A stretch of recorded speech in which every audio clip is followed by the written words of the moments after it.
Shalom, salam sejahtera, Bapak Ibu yang dikasihi Tuhan, senang bisa berjumpa lagi. Kita mau merenungkan firman Tuhan, mari kita berdoa terlebih dahulu. Ya Tuhan, kami mengucap syukur, setiap kali ada kesempatan bagi kami untuk mendengarkan firman-Mu. Kami mohon pertolongan Roh Kudus, sehingga kami dapat memahami firman-Mu dengan baik. Dalam nama Tuhan Yesus, kami berdoa. Amin. Firman Tuhan dari Lukas 23 ayat 34. Yesus berkata, "Ya Bapa, ampunilah mereka, sebab mereka tidak tahu apa yang mereka berbuat." Demikianlah firman Tuhan. Saudara yang dikasihi Tuhan, tema kita itu bicara tentang perkataan Yesus yang pertama di kayu salib, bicara tentang pengampunan. Peristiwa penyaliban Yesus adalah peristiwa historis atau sejarah yang benar-benar terjadi.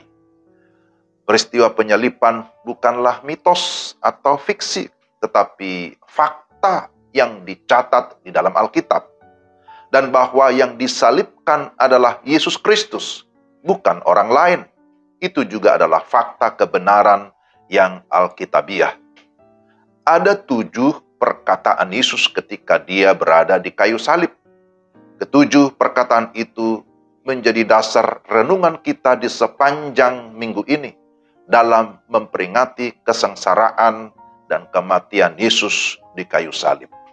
Perkataan pertama adalah, "Ya Bapa, ampunilah mereka, sebab mereka tidak tahu apa yang mereka perbuat." Melalui perkataan atau kalimat pertama ini, kita akan belajar beberapa hal yang penting.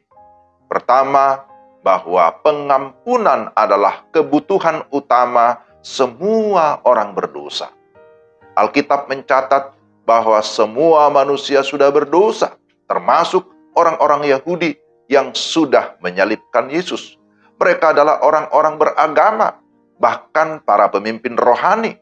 Tetapi ternyata mereka tidak percaya bahwa Yesus adalah Mesias yang datang untuk menggenapi semua nubuatan di dalam perjanjian lama.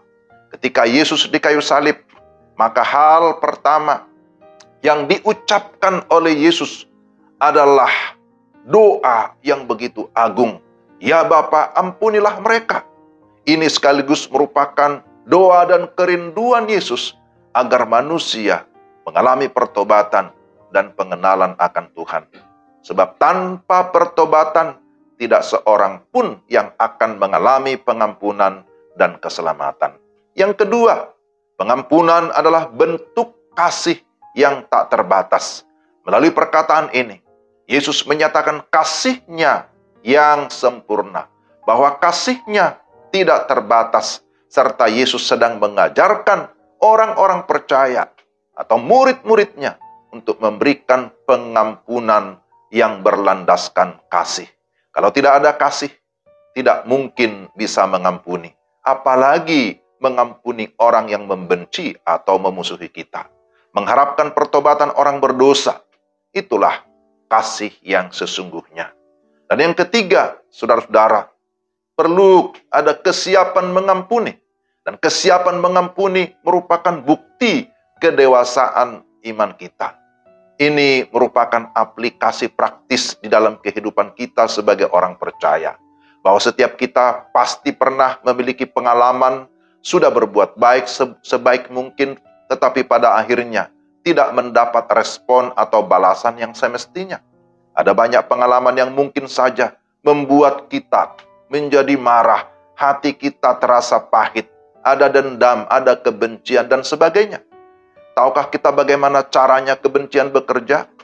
Tidak perlu berhadapan muka dengan muka, tetapi cukup dengan mendengar kabar tentang orang tersebut. Maka hal itu dapat membebani hidup kita untuk tidak bisa melangkah maju dan juga membelenggu kehidupan kita. Sehingga pada satu titik kita akan merasa bahwa segala jerih lelah kita tidak akan membawa pertumbuhan sedikit pun di dalam hidup.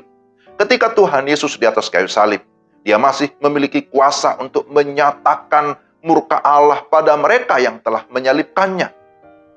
Tetapi dia tidak melakukannya. Dia tetap berfokus pada misi yang harus diselesaikannya. Dia membuktikan bahwa di dalam hatinya hanya ada satu kata, yaitu kasih. Kasih yang ajaib, kasih yang mengampuni. Hal itulah yang memampukannya berkata, "Ya Bapa, ampunilah mereka, sebab mereka tidak tahu apa yang mereka perbuat." Memang tidaklah mudah, saudara-saudara, tetapi kita harus belajar untuk meniru teladan yang Tuhan Yesus telah berikan, yakni melepaskan pengampunan.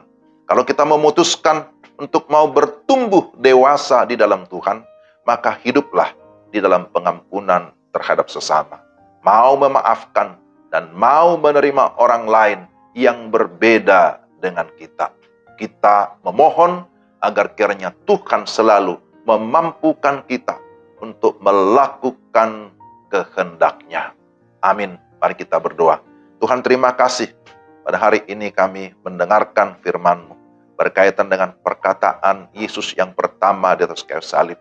Kami berdoa supaya Tuhan juga memberikan kami kemampuan untuk bisa mengasihi, mengampuni, atau memaafkan orang lain yang membenci atau bahkan memusuhi kami. Tolong kami supaya dengan rendah hati tetap berserah kepada Tuhan, karena tanpa Tuhan kami tidak mampu. Dalam nama Tuhan Yesus kami sudah berdoa. Amin. Demikian renungan kita. Tuhan memberkati saudara-saudara sekalian. Shalom.